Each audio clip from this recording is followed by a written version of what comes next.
I'm Rubin Marks. Welcome to Modiin and Beyond. Join me every Sunday between 3 and 4 on Radio Modiin as we take a look at what's happening in Modiin, Israel, and beyond.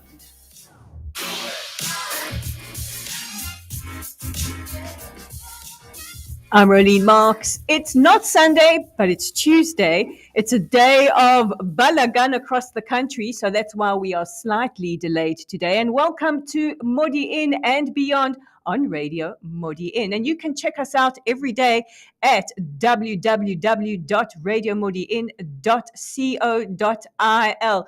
And hey, that's just the way it goes here in Israel. When there are protests and delays, we just flow with it because yeah, beseder, as we say. We have an incredible show today. I have two wonderful guests. I'm so thrilled to be joined in studio by two fantastic gentlemen. I have our first guest is Rabbi Shlomo Hammer. He founded Gila's Way. We're going to talk more about the Amutah Gila's Way, why it started, what it's all about, and how you can support it. And then we're going to be speaking to a man who I think is Israel's greatest friend and my personal friend, Eric Rubin. We're going to be speaking about Israel's aid in times of distress. As many of you are aware, we have our Abrahamic allies in Morocco struck by a terrible, terrible earthquake. Over 2,800 people killed and many, many more injured. And Israel, as always, is first off the mark offering aid. We're going to be speaking more about that. Unfortunately, we won't be joined by our showbiz queen, Yael Kinar, but I'm sure she'll be back soon with some incredible showbiz updates. We like to bring those to you, and making sure everything goes according to plan and I behave myself is my engineer, Pe'er Atia, behind the scenes. But a huge welcome to Rabbi Shlomo Hammer. Shalom. Rabbi Shalom Hammer. Shlomo's a good name too, but it's Shalom. Yeah. Rabbi Shalom Hammer. Rabbi, first of all, welcome to Modiin and Beyond. Now, we're going to be talking about a very, very serious topic. It's a topic that I think affects many families, and sadly, we have seen a significant increase, especially following the global pandemic, and that is suicide. On the 10th of September, it was Suicide Awareness Day. This is a subject that is very, very close to your heart. It is often very difficult for people to recognize when others are in distress and need our help. And we need to learn to recognize those red flags before it is too late. So, Rabbi, tell us a little bit about Gila's Way, the Amutah, and what made you start it. Well, I mean, what made me start it, first of all, Rolene, thank you for having me, and thank you for inviting me to be on the show. Tragedy was the impetus which really caused us and encouraged me, my family, my wife certainly, to open this Amutah, to open this organization. The tragedy was a little over 3.5 years ago. Our dear daughter, Gila, at the age of 18, who had suffered from trauma, which we can't go into all the details at this point, but I do speak about it publicly. She was suffering from depression, anxiety, which is a typical way of which trauma goes, and tragically she died from suicide at the age of 18. I, being someone who now had to face the worst possible trauma ever, didn't know any other way other than trying to memorialize, commemorate her memory by ensuring that, God forbid, no one else should have to experience such tragic, catastrophic circumstances. And what we realized was that one of the reasons why Gila died was because there was not enough information. We were not informed enough, not by Gila psychologists, not by Gila psychiatrists. There was a certain amount of negligence, certainly with regards to that lack of knowledge. And what we said was there's no reason why that has to happen. People need to know, people need to converse, people need to engage in dialogue, and people need to know the facts. And as you said in your introduction, many people don't know how to identify the signs or to be able to understand what might be lurking in someone's mind, including suicidal ideation. And for that reason, we opened this Amutah, this organization, so that people would be more well informed, more educated, would know what to ask, how to identify, particularly when it comes to the most aggressive climb in suicides today, which are teens and pre-adolescents from the ages of 16 to approximately 24. Those adolescents, young adults need to know, need to understand when my friend is in crisis, when my friend is in trouble, when someone around me is experiencing hardships. How do I approach them? What can I say to them that can make a difference? And what are the signs that I'm looking for in order to get them to a safer place?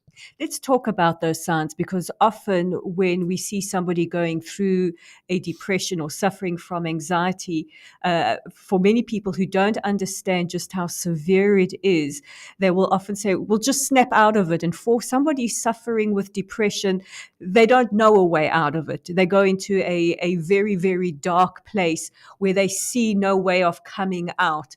So if we do notice friends, and especially, as you mentioned, young people, I think with social media and the influence it is having on so many young people coming out of a global pandemic, young people not knowing or understanding how to process what they are feeling, what are some of the signs that we should be looking out for?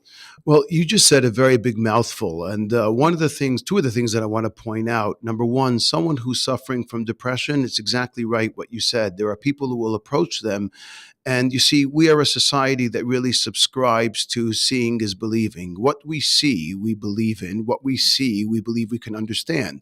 Mental health and mental illness is the cancer of the mind. And the mind is a very complex thing. It's where everything begins and everything ends. So it's something that we don't see. It's something that we don't comprehend. It's hard enough for ourselves to comprehend our own minds. And for that reason, people don't understand it, or they reject it. Or they reject it as something that's not necessarily realistic or something that one can cope with or deal with. And so people will typically tell someone who's depressed, why don't you just snap out of it, as you said. Someone who's depressed, I know someone who fell into deep depression. They told me that that's like telling someone who suffers from migraines, just take 2 Acamol or 2 paracetamol and call me in the morning. Anyone who knows about a migraine knows that it's not going to go away. And it's the same thing with regards to depression. Someone who's dealing with suicidal ideation and thinking about suicide, I have been told by someone who has had those thoughts that it's like someone holding a hot iron to their hand and they don't know how to release that iron and to release the pain. So it is excruciating. It's internally excruciating, and they're going through these things. We need to understand and appreciate that as much as possible. The signs that some of these people experience, particularly when we speak about teenagers, youth, adolescents, and you calculate into that corona, isolation, social media, lack of communication, impulsivity, hormone development, physical developments that can affect them in all types of ways. Many of the signs that they'll be experiencing is depression, i.e., too much sleep or lack of sleep, staying away from social crowds, ostracizing themselves from being in a social atmosphere, giving up on tasks, typically school. They give up on it. They no longer are interested in proving themselves in the classroom or in exams, and they don't go to school altogether. Giving away some of their precious things, speaking about the fact that they're a burden to the people around them and that people would be better off without them.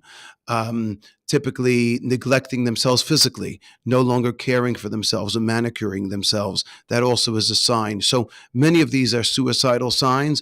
And if one has 1 or 2 of them, obviously it's something to be concerned about and something to monitor. But when we speak about someone who is deep in depression and seriously considering suicide, we're usually talking about a number of these that show up. So, what is the next step from there? If you've noticed your loved one, your friend showing these signs, what is the next step from there?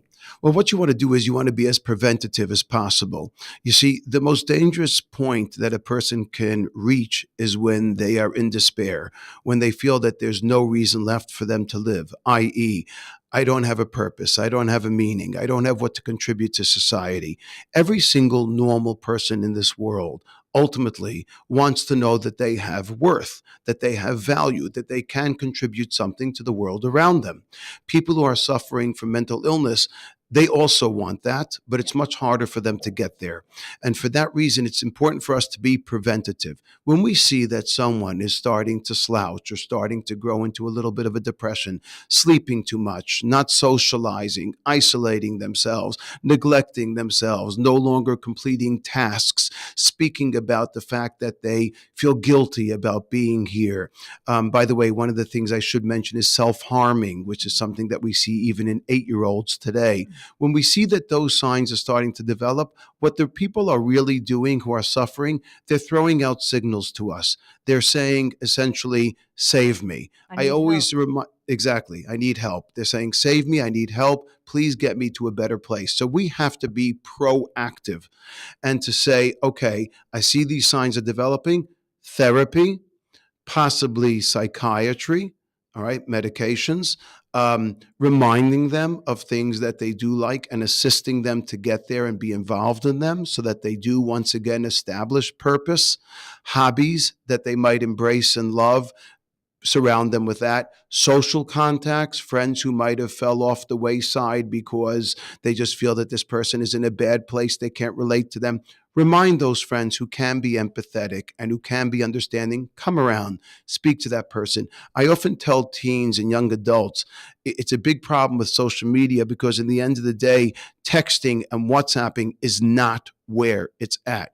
People who are suffering and dealing with mental challenges, they need human touch. They need human eyesight. They need eye contact. They need a heart to listen to. They need a hand to hold. That's what means something to them. And not only because we're human, but also because that demonstrates that that person is willing to take the time to reach out. It's not just a text that I quickly sent to someone, but I'm actually investing time because I know that you are worth it to me. I validate your feelings. I don't want you to have guilt. I'm here for you as a close and significant other.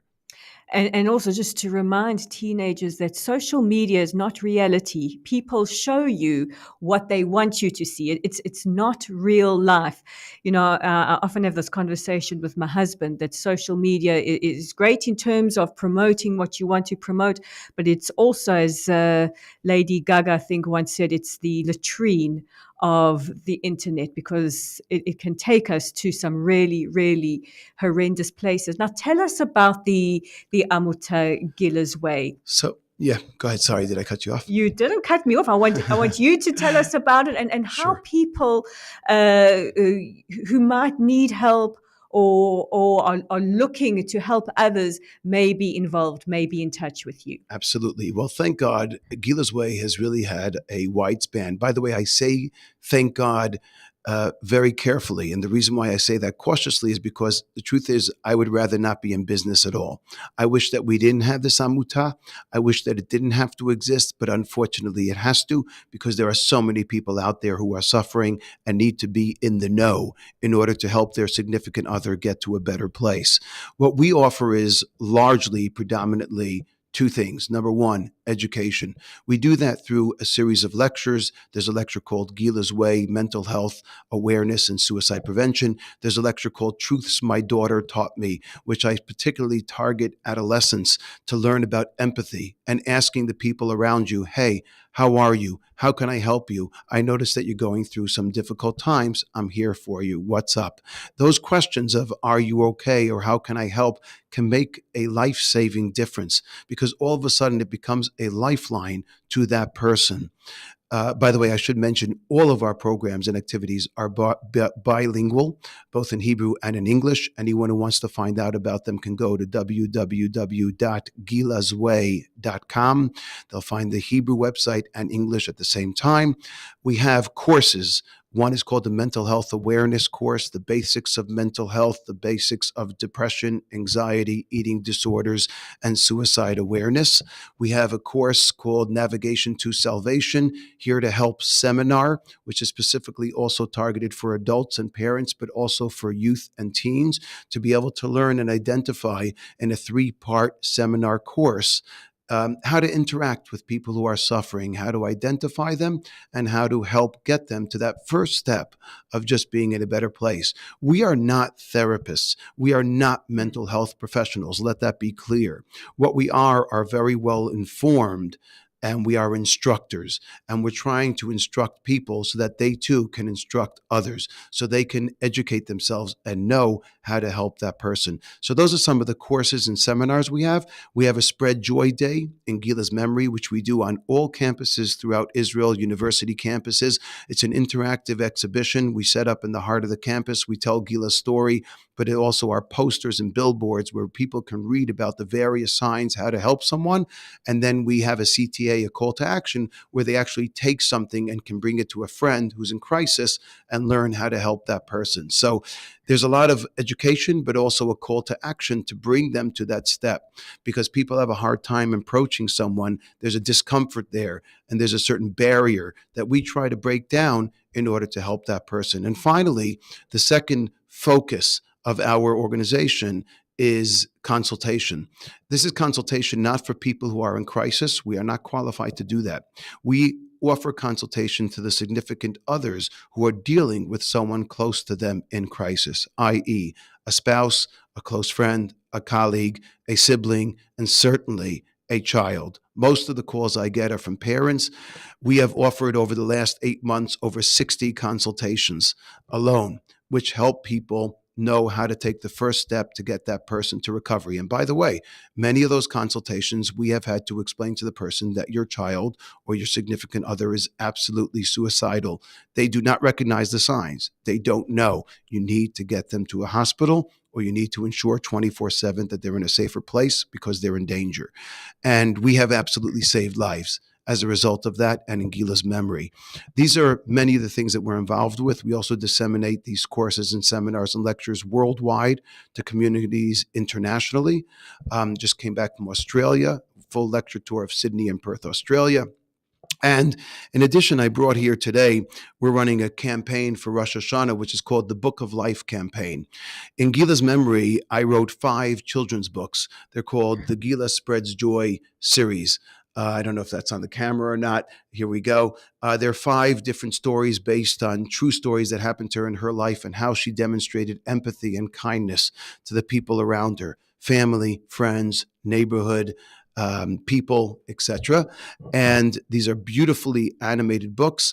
We are running a campaign that anyone who gives a contribution of 360, 20 times Chai, 20 times the time of life, 18, they receive these books as a consolation to our prize for their dedication and their donation contribution very kindly to us.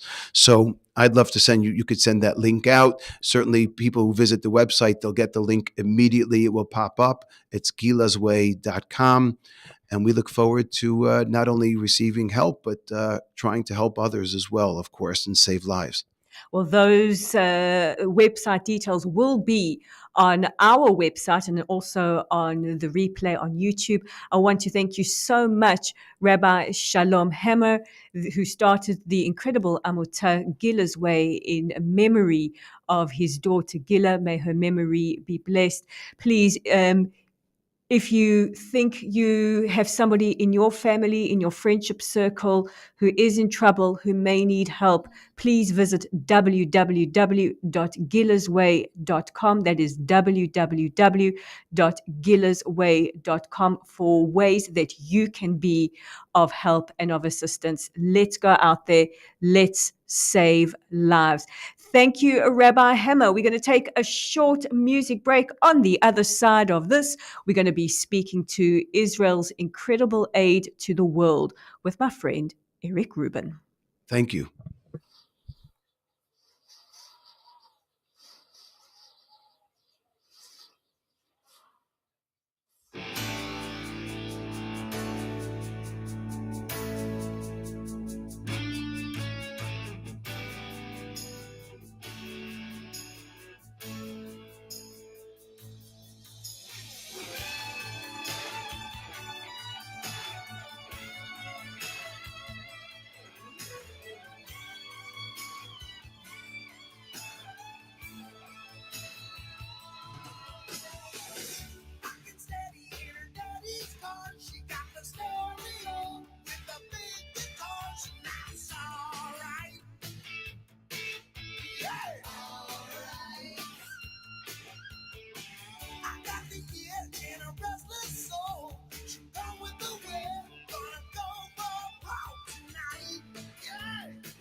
רדיו מודיעין,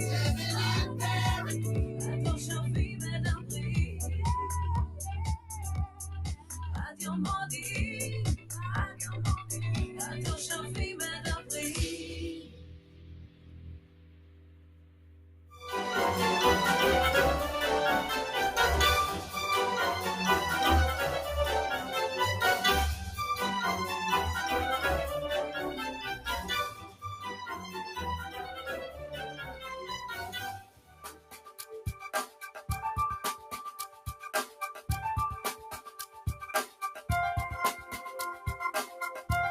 מתחם עסקים חדש הנבנה בימים אלו בעיר מודיעין, כולל 8 קומות של משרדים ומסחר.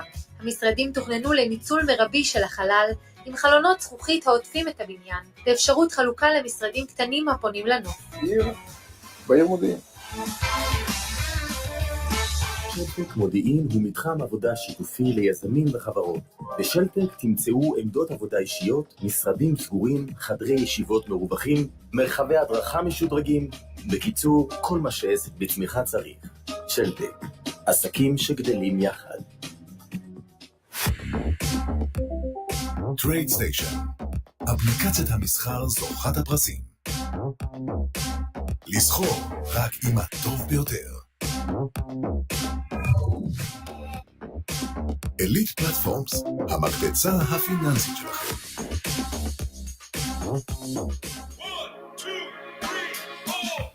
תקועים עם רשת איטית במשרד ובבית, או שאין מספיק קליטה ברשת האלחוטית? מפחדים שאין לכם הגנה מספיקה לבית ולעסק שלכם? שואלים את עצמכם, למה החשמל נופל לי כל הזמן? פיסיקו מחשבים, חשמל ותקשורת, היא הפתרון האולטימטיבי לעסק ולבית שלכם. עם ניסיון של 22 שנה בתחום המתח הנמוך והגבוה, נותנים לכם מענה בכל הקשור לכל עבודות החשמל בבית ובעסק שלכם. פתרונות אבטחה מתקדמות, מצלמות אבטחה, הדקות, אינטגרום ובקרות כניסה. הקמה ושידרוג רשת המחשבים והאינטרנט שלכם בעסק ובבית. התקשרו עוד היום ל-05-25-75-75-81. פיסיקו מחשבים, פתרונות משרדיים במקום אחד. תנו לניסיון לדבר.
Welcome back. I'm Rolene Marks. This is Modiin and Beyond on Radio Modiin.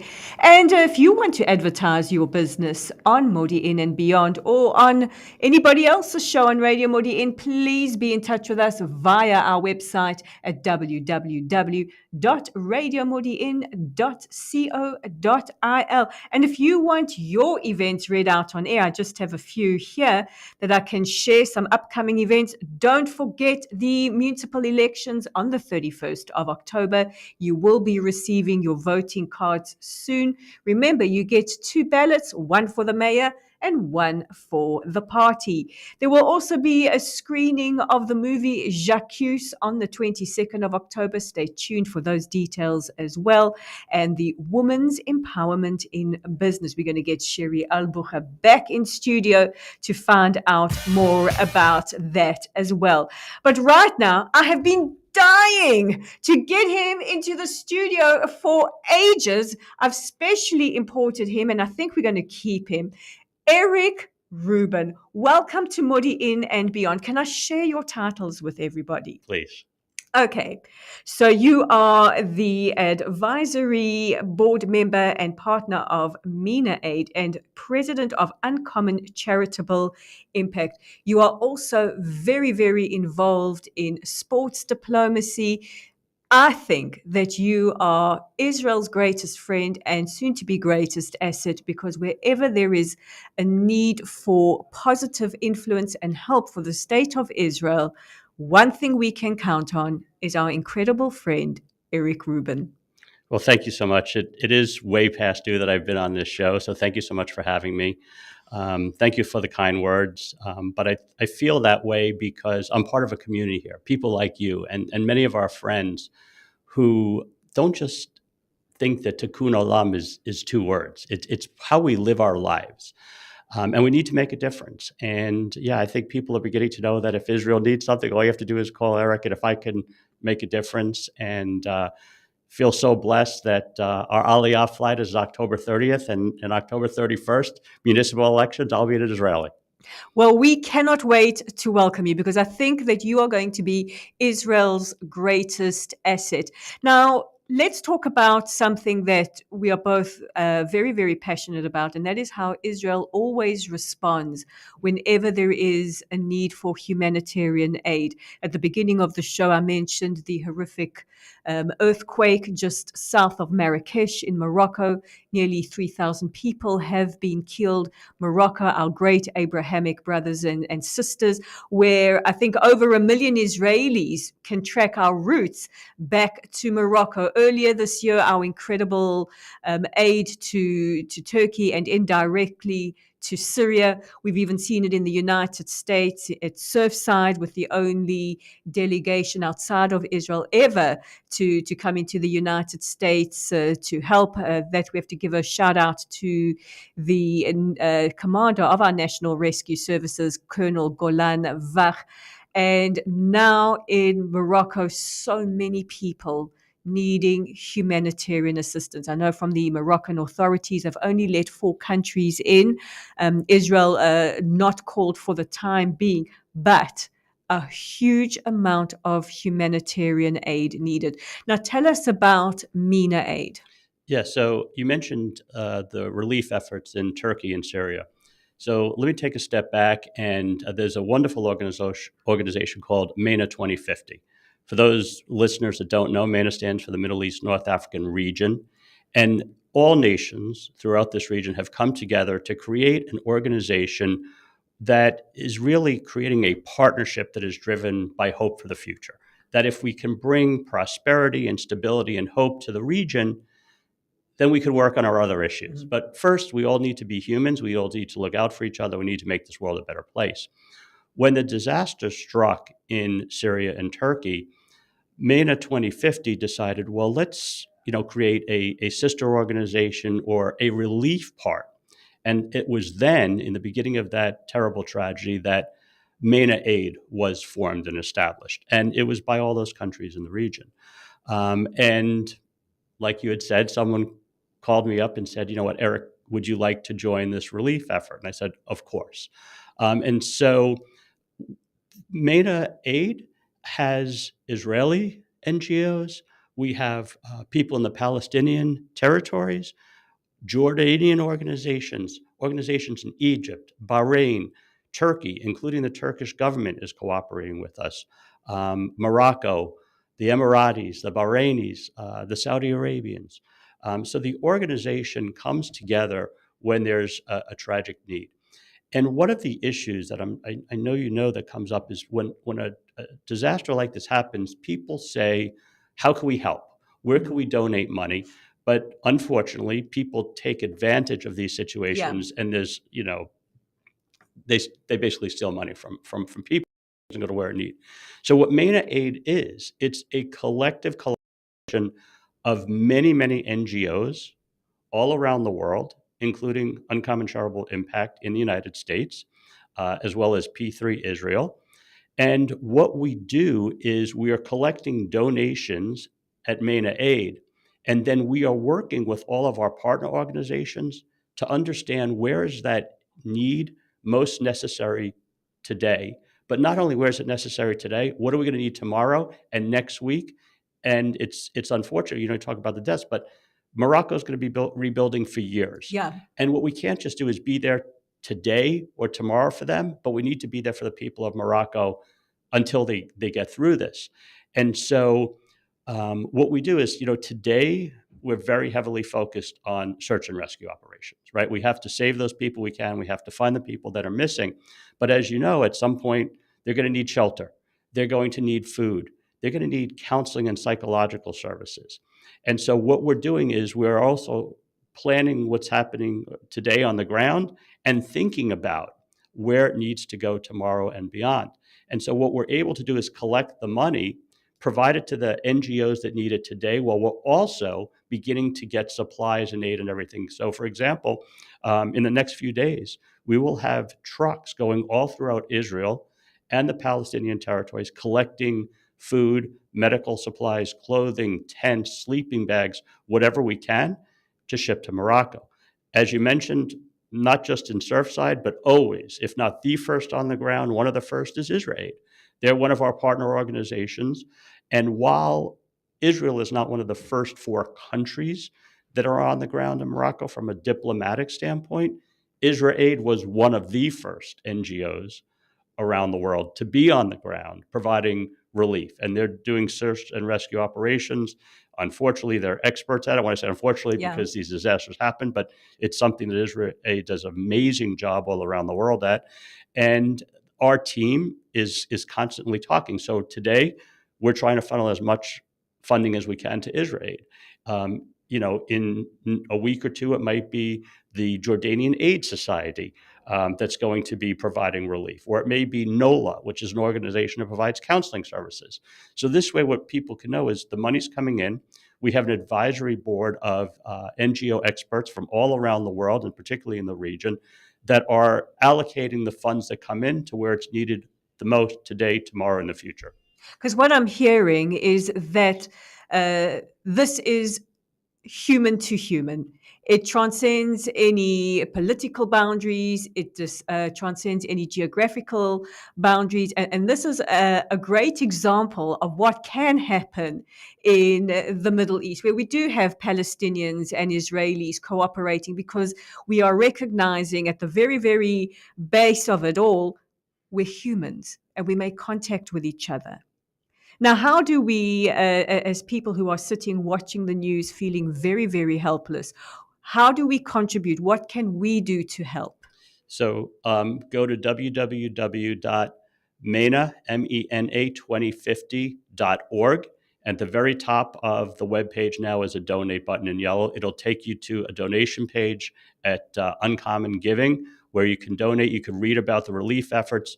We've been very, very transparent. You can see all of the bios of all the advisory board members, the organizations that are involved, because transparency, especially at a time of crisis we discuss like this, is so important. So please, www.MENA2050.org and hit that yellow donate button. Because I think that was a lot of people's concerns about Syria. Would aid from Israel or other countries make its way through? And we heard horrific stories that a lot of the aid was being stockpiled by some of the Syrian government and was not getting to the people that needed it. So an organization like MENA Aid is so hugely, hugely important for our region. It's very important. Like I said, we don't do politics. As you mentioned, we're all humans. We can't worry about what's going on from a political standpoint. We need to get aid and relief to people that need it. And when you talked about what was going on, yes, logistically, Syria was very difficult. But when you have partners like the Jordan Health Aid Society, and you have working with Turkish NGOs, then yes, Israel, obviously, Syria is not going to take any aid from, but we were able to work with partners behind the scene. We're not a nation that looks for the credit. We do what we have to do because it's the right thing to do.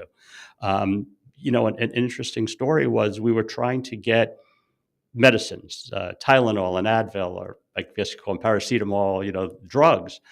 And we were worried that if we had pharmaceuticals or anything with Hebrew writing in it, that for sure we would be in trouble in Syria and the whole operation would be blown. So I literally brought suitcases full of medicines, clothing, and supplies from the United States so that we could get them to our Palestinian partners, who could get them to the Jordan Health Aid Society so they could get them into Syria. So we do what we have to do to provide aid, and we hope it gets in the right hands. And when you have an organization of NGOs that are on the ground in those countries who all decide to put everything else aside to work together, it's amazing what we can accomplish. I wish day-to-day life was like this.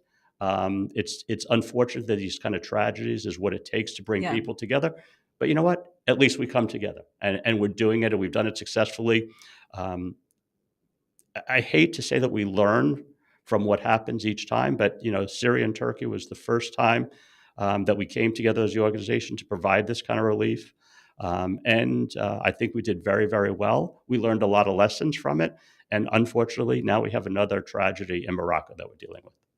Well, because I received that question from a listener who was concerned, how does it work when it comes to countries where Israel has no relations with? Does the aid get to the people? So it's very, very reassuring to hear that when we do send aid, there are NGOs on the ground, and every precaution is taken to ensure that that aid gets to them and doesn't have any kind of blowback. So absolutely. And what I think I also need to make very, very clear is we're not doing anything in Morocco without partnering with NGOs on the ground in Morocco, because we can't go into the country that we don't know well and think we know the immediate needs. People's egos all get checked at the door when we do something like this. And so Israel Aid is working with partners in Morocco. The Jordan Health Aid Society is working. We're all collectively, NOLA, working and trying to figure out who are we going to partner with, and asking the people on the ground, what do you need? Not because what we think they need is immaterial, right? What worked in Syria or Turkey does not necessarily work in Morocco. And so we need to have constant communications and a great relationship. And it's difficult because they're dealing with a terrible tragedy. They're trying to get relief right away, but they're very happy to take our phone calls, to talk to us and let us know. And it's quick. What do you need? What can we get you? That's the basic thing that everybody understands and knows that that's all we need to know. So for anybody who is listening and does want to help, does want to make a donation, you can do it through www.MENA250.org. MENA2050.org. MENA 2050. 2050. Okay, so that's MENA, MENA 2050.org. And as we've just heard from Eric, the aid goes exactly to where it's needed, and it's based on the assessment that it is exactly what the people need, because once those search and rescue teams have left, there is still a lot more that needs to be done to help people through a tremendous time of crisis. It's really, really extraordinary. I'm always amazed at the work you do, but now I'm even more amazed because understanding the people to people impact, and just how to the nth degree you are drilling down to discover and to help where it is needed is just that's why I had to have you in here in studio. You're just phenomenal. Well, thanks so much. And it is about people to people. I think that also Israel learned a lot during Operation Good Neighbor. Yeah. Ayel Dror providing relief to the people of Syria when nobody else would come to their aid, with the Assad regime, with ISIS, with the Islamic rebels, the Iranians. It's difficult. But, people didn't understand, why is Israel providing aid to a neighbor that is still hostile? Well, that's what Israel does. When people need something, we figure out a way to get it done. I think that was one of the greatest humanitarian operations of all time, Operation Good Neighbor. 100% I agree. wish that IL Dror or the IDF would have won a Nobel Peace Prize for that, because that was an unbelievable operation. It's just who Israel is and what Israel does when it's needed. And I think those smiles on the faces of children who received life-saving operations, and even the families of the white helmets who the IDF managed to evacuate from Syria to safety, either in neighboring Jordan or other countries, is simply extraordinary. Now let's talk about another area that you are passionate about, and I'm always in awe looking at the people that you are bringing into Israel, and that is sports diplomacy. So tell our listeners, what exactly is sports diplomacy?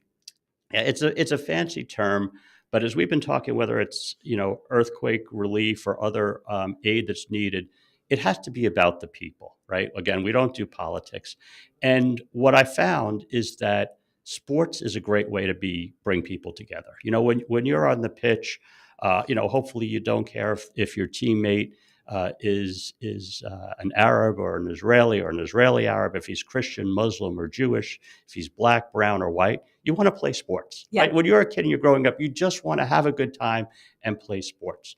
So when you think about that, and you think and really understand that issues about racism and anti-Semitism and hatred in general is not something kids are born with. It's No. something they're learned, right? So if we can get children, young adults, when they're younger, who look up to professional athletes, to see these athletes come together and not care about anything other than having fun, developing children, education, that sports is a great way to unite people. And so I've affiliated with some organizations. I think one of the most important that you were alluding to is Athletes for Israel, was founded by Daniel Posner from New York, who does unbelievable work. And Daniel loves sports, loves Israel, loves combating anti-Semitism, equally important, loves combating racism and hatred. And so he had this great idea about bringing professional athletes from the United States to Israel, because, as you mentioned, there's so much on social media that's just not true.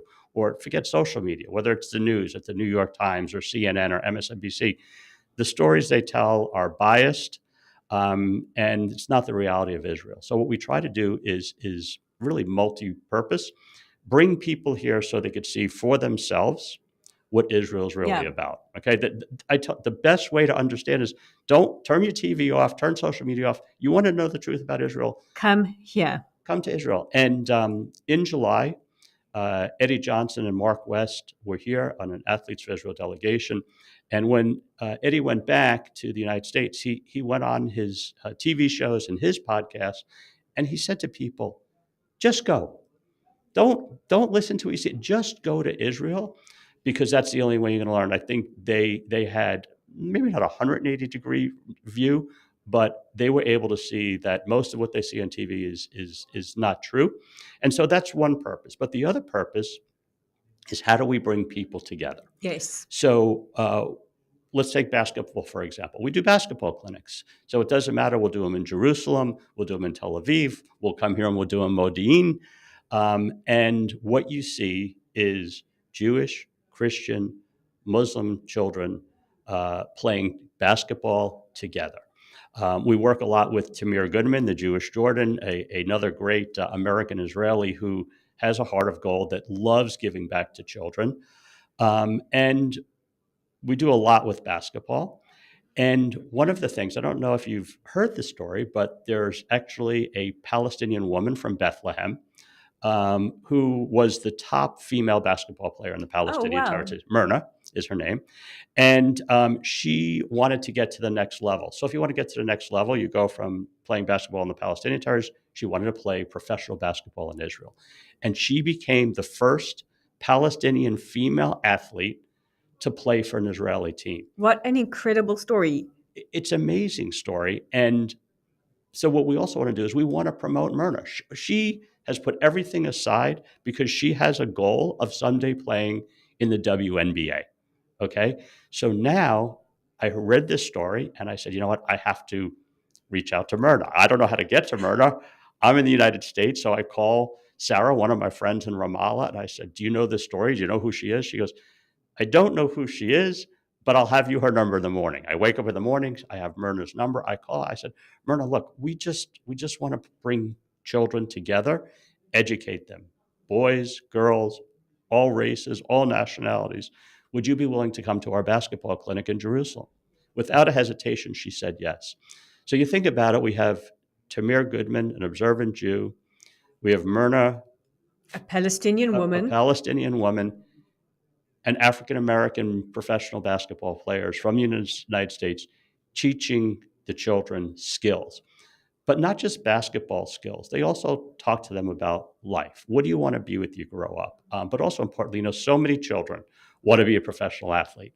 But the reality is very few get to be a professional athlete. So our professional athletes give them messages, do well in school, become a doctor, become a lawyer, figure out what you want to do.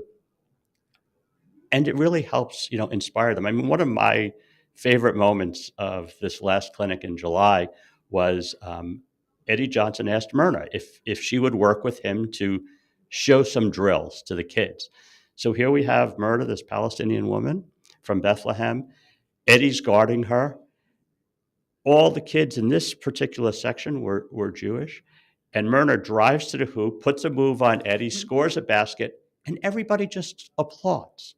That's what the world should be, is people, especially children, getting together. And especially Palestinian children, learn to have hope in your future and not to fall for what is taught to you in your school books. Yeah, look, it's as you know, it's not easy on Myrna. There are people that oppose what she's doing, but she deserves all of our love and all of our support because she has a dream. And why should one person be able to fulfill their dream and another can't? If she wants to play at the WNBA, let's encourage her and let's get her there. Well, Myrna, we are rooting for you here at Radio Modiin. We want the front row. Am I right? Because what I know about basketball is scary. Unless I'm the ball, I know nothing. We want those front row seats to watch Myrna play at the WNBA. We'll make that happen. Excellent. I'm going to hold you to it, and I know you will, which means you're going to have to explain basketball to me very quickly. I mean, I can attest to the unifying power of sport. I grew up in South Africa during the years of apartheid. It's Rugby World Cup happening in France at the moment. And one of the most seminal moments for us was watching the Springboks or the Bokke transcend those racial barriers. And our history was very, very painful, very, very dark. And watching Nelson Mandela walk on to the rugby field in his number 6 jersey, the number of the captain, Francois Pienaar, and just how it helped us as we were coming into democratic South Africa, just break those barriers with each other, because to have that victory, to win the World Cup on our soil after this massive transition from apartheid to democracy was phenomenal. And if anything, I hope it just lends another testament for just how great your work is, and just how the impact that you are making will transcend generations. Yeah, and we talked briefly about what we do in Israel, but then Daniel also had this idea. Well, if that works this way, why wouldn't it work in other countries? Yeah.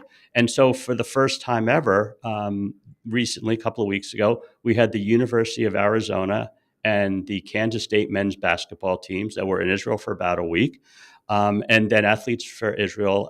Daniel also helped support getting them to Abu Dhabi. So these two American top-tier college basketball teams got to fly from Tel Aviv to Abu Dhabi. Our Abrahamic partner. Our Abrahamic partners. So sports diplomacy, yes, it could work in an individual country like Israel, but also we can use it to bring the region together. So now we are talking to other people in Abu Dhabi. We're talking to people in Dubai, Bahrain, and when the time is right, we'll go to Morocco. But we could do this regionally and we could do this globally. And I think what we can show is that just like we've all come together at MENA Aid to provide relief, that athletes and sports people, they're getting tired of the hatred in sports. You know, whether it's football, rugby, this just needs to stop. And for the good or bad, our children look up to these athletes. And so let's use them for a positive message and try to change a generation.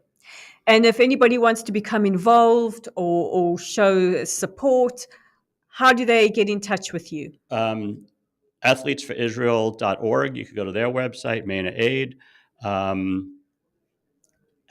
Just a lot of great organizations that are doing fabulous work. And you always know how to get in touch with me. So. I know how to get in touch with them. I'm telling you, you are changing the world, whether it is providing aid, whether it's bringing our Abrahamic partners together, athletes to Israel, or just really inspiring us as you do every single day.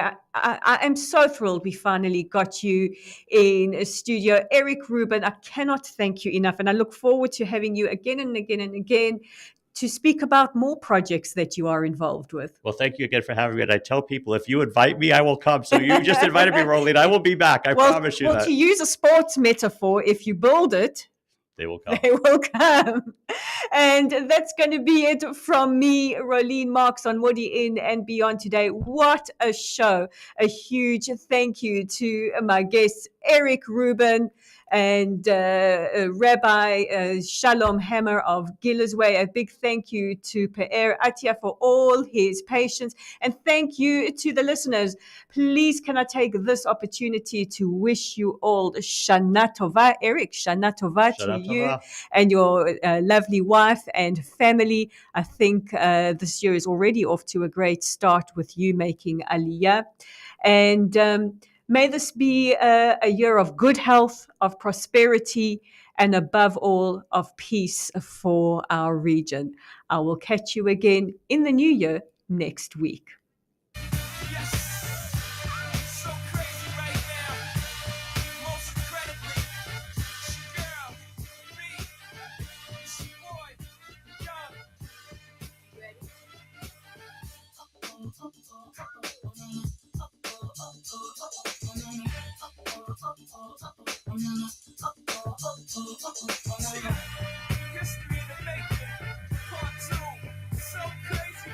I look at this so deep in your eyes. I touch on you more and more every time. When you leave, I'm begging you not to go. Call your name 2-3 times in a row. Such a funny thing for me to try to explain. How I'm feeling and my pride is the one to blame. Yeah, cause I know I don't understand just how your love can do it, no one else can. Got me looking so crazy right now. Your love's got me looking so crazy right now. Got me looking so crazy right now. Your touch got me looking so crazy right now. Got me hoping you page me right now. Your kiss got me hoping you save me right now. Looking so crazy, your love's got me looking so crazy, your love.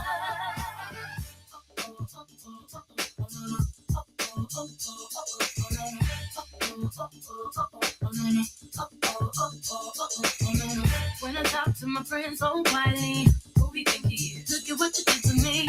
Fitted shoes don't even need to buy a new dress. If you ain't there, ain't nobody else to impress. The way that you know what I gotta know is the beat in my heart just when I'm with you. But I still don't understand just how you look and do it, no one else can. Got me looking so crazy right now. Your love's got me looking so crazy right now. Got me looking so crazy right now. Your touch got me looking so crazy right now. Got me hoping you page me right now. Your kiss got me hoping you save me right now. Looking so crazy, your love's got me looking so crazy, your love. Looking so crazy, your love's got me looking so crazy, your love. Young Hope, y'all know when the flow is loco. Young B and the ROC. OG, big homie, the one and only. Stick bony, but the pockets are fat like Tony. Soprano, the rock handle like Ben X2.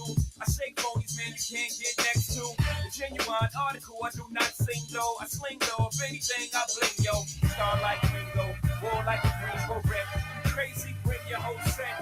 Crazy in the range, crazy in the range. They can't figure him out, they like, hey, is he insane? Yes, sir, I'm cut from a different cloth. My texture is the best firm chinchilla. I've been ill in the chain smokers. How do you think I got the name over? I've been realer, the game's over. Fall back young, ever since I made the change over the platinum, the game's been a rap.